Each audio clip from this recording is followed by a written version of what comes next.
Salut les amoureux du ballon rond, on commence cette revue de presse avec les résultats des derniers huitièmes de finale de l'Euro 2024, avec l'exploit de la Turquie qui s'est imposée 2-1 face à l'Autriche.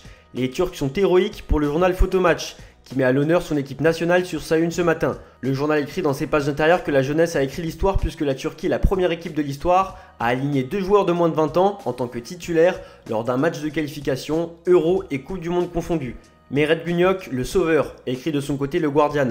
Mehret Günok a empêché l'Autriche d'égaliser dans les dernières secondes en sortant une parade exceptionnelle. Selon XG Philosophie, Baumgartner avait 95% de chances de marquer selon les statistiques. L'autre sauveur de la patrie, c'est Merih Demiral, auteur d'un doublé.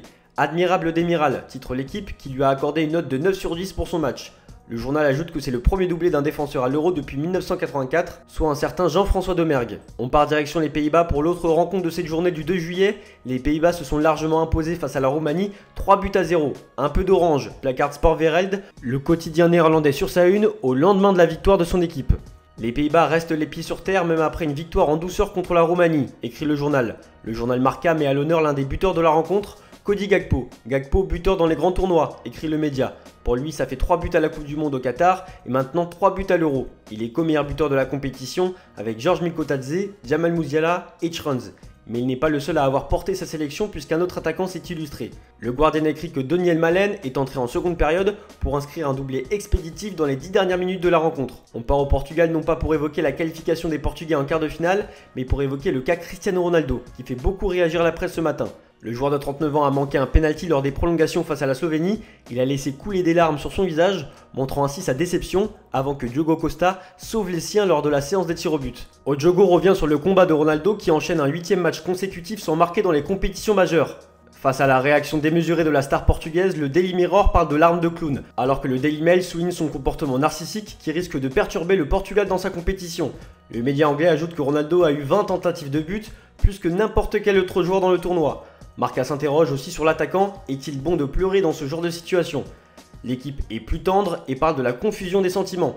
Pour le média français, Ronaldo n'est pas épargné et il semble submergé par les émotions. C'est son dernier Euro et il ressent une pression folle. On part en Espagne désormais avec le Mundo Deportivo qui consacre sa une à Ansu Fati. Il parie sur Fati, placarde le média espagnol. Alors qu'il était annoncé sur le départ du Barça, Hansi Flick voudrait faire confiance en ses capacités et veut voir ce que donne le joueur pendant la préparation estivale. Deco a parlé avec le joueur et ce dernier devra bien travailler physiquement avec le nouveau staff. Ansu Fati était un grand espoir du football il y a quelques années, mais de nouveaux visages font rayonner le football aujourd'hui. Bienvenue au futur, comme l'illustre As sur sa une. L'Allemagne et l'Espagne vont s'affronter en quart de finale de l'Euro, ce qui va opposer Lamine Yamal et Nico Williams à Jamal Musiala et Florian Wirtz.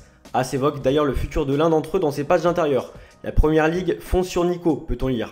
Chelsea et Arsenal veulent payer la clause de 58 millions d'euros et peuvent lui proposer un salaire de 15 millions d'euros par saison, soit 3 fois plus que ce qu'il gagne à l'Athletic Bilbao. Barcelone, qui souhaite réunir Nico et Lamine pour concurrencer le Real Madrid de Vinicius et Mbappé, n'a pas les ressources financières pour acheter Nico Williams.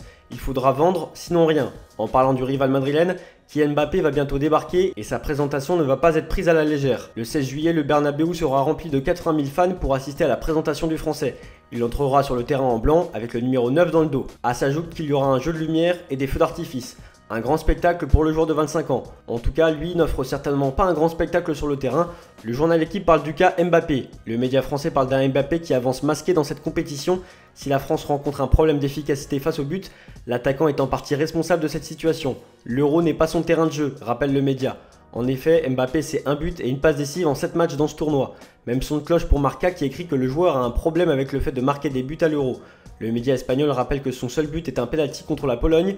L'attaquant de l'équipe de France, comme Ronaldo d'ailleurs, sont donc attendus au tournant en quart de finale. Si on pointe du doigt les manquements offensifs de la France, on peut par contre mettre en avant la muraille de Deschamps, comme on peut le lire dans Le Parisien. Notre défense a encaissé seulement un petit but en 4 rencontres, un style qui permet d'aller loin dans une compétition, écrit le média. On termine cette revue de presse en Angleterre. Une bombe a été lâchée puisque le Manchester Evening News révèle que Marcus Rashford pourrait partir du club anglais. Les sources du club insistent sur le fait que leur préférence serait de garder le joueur, mais que la direction n'écarte pas la possibilité de le laisser partir.